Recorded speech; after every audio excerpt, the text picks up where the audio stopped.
Surat Bhestan police station દ્વારા સમાજ માટે એક પ્રેરણાદાયી પહેલ હાથ ધરવામાં આવી હતી। ભેસ્તાન પોલીસ અને સુરત મહાનગરપાલિકાના સંયુક્ત સહયોગથી વિસ્તારમાં વિશેષ સ્વચ્છતા અભિયાન યોજાયું। સુરત ભેસ્તાન પોલીસ સ્ટેશન દ્વારા સમાજ માટે એક પ્રેરણાદાયી પહેલ હાથ ધરવામાં આવી। અભિયાન દરમિયાન ભેસ્તાન પોલીસ સ્ટેશનના પીઆઈ તથા સમગ્ર પોલીસ સ્ટાફે વિસ્તારને પોતાનું ઘર સમજી ગલીઓ, રસ્તાઓ અને જાહેર સ્થળોની સ્વચ્છતા માટે સ્વયં શ્રમદાન કર્યું। સુરત મહાનગરપાલિકાની ટીમે પણ સફાઈ કામગીરીમાં સક્રિય સહભાગી બની વિસ્તારને સ્વચ્છ અને સ્વસ્થ બનાવવાનો સંદેશ આપ્યો। આ પહેલ દ્વારા પોલીસ માત્ર કાયદો અને વ્યવસ્થા જ નહીં પરંતુ સામાજિક જવાબદારી નિભાવવા માટે પણ સતત પ્રતિબદ્ધ છે તેવો સકારાત્મક સંદેશ પહોંચાડવામાં આવ્યો। કેમેરામેન હકીમ શેખ સાથે વસીમ હાસમીનો રિપોર્ટ, આઝાદ ન્યૂઝ, સુરત।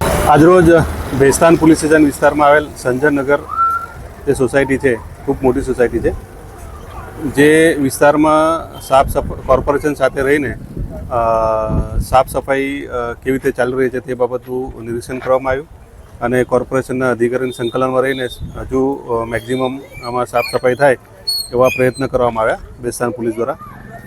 ઉપરાંત આ એક પોલીસ માટે પણ લર્નિંગ લેસન છે, તો ભવિષ્યમાં ઓછામાં ઓછી જાનહાનિ થાય એ માટે શું પ્રયત્ન કરી શકાય તે માટેના પ્રયત્ન આજે પીઆઈ શ્રી સાથે કરવામાં આવ્યા અને જે લોકોએ આ સંજયનગર વિસ્તારમાંથી જે લોકોએ પોતાનો વાલાને ગુમાવ્યા છે એ લોકોની મુલાકાત પણ કરવામાં આવી અને એ લોકો પાસે પણ અભિપ્રાય મેળવ્યા અને એમને સાંત્વના પણ આપવામાં આવી। અને સંજયનગરમાં જે તમે આવ્યા છો તેના આગેવાનો સ્થાનિક રહીશો સાથે કેવો સંવાદ રહ્યો?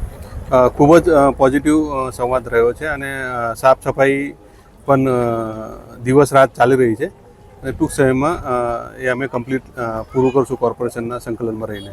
મેઇન તો ત્વરિત સાફ સફાઈ થાય એના જ ઉદ્દેશ